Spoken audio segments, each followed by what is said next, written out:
But so Lex, in '92, Vince McMahon starts the World Bodybuilding Federation, right? You were a big face in this. Right. They brought in some big names like Lou Ferrigno, Tom Platz.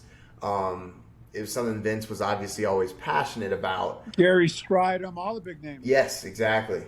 And going right up against Joe Weider. And I know the Weiders were pretty, they weren't too happy with it, right? So it also kind of coincided with the sort of the steroid crackdown at the time of the WWF, right? So their thing was stricter drug testing with the WBF and all these differing aspects to the IFBB. Yeah, that was a shoot. Yeah, that was so it was I used to get tested sometimes.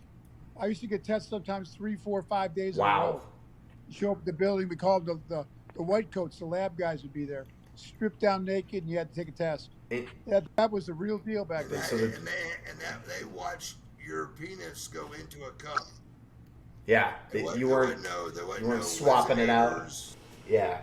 Yeah, that was he was doing heavy, legit drug testing there for a while, which was not conducive to the pro bodybuilding league. No, obviously. So do you think that was a big reason why it fell flat? Because the Olympia did their only drug-tested show in 1990, right? And that was one of their least popular shows. They reversed that right away in 91. All the gear was back allowed. So do you think that was a reason why it failed? Or what do you think happened there as to why it didn't succeed? That's a good question, Colton. I think Weider was kind of the big boy and he had a head start in everybody. I credit Vince McMahon. He's not scared to try a football league or a pro bodybuilding league. He is a fearless entrepreneur. I admire that about him. But Weider had that Muscle and Fitness magazine platform. He had a huge head start in everybody.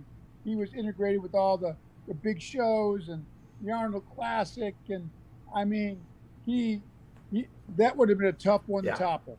I admire, and yes, I do agree that because Vince was under scrutiny for drug testing and those trumped up charges they had him at the time, he was indicted for in Manhattan there.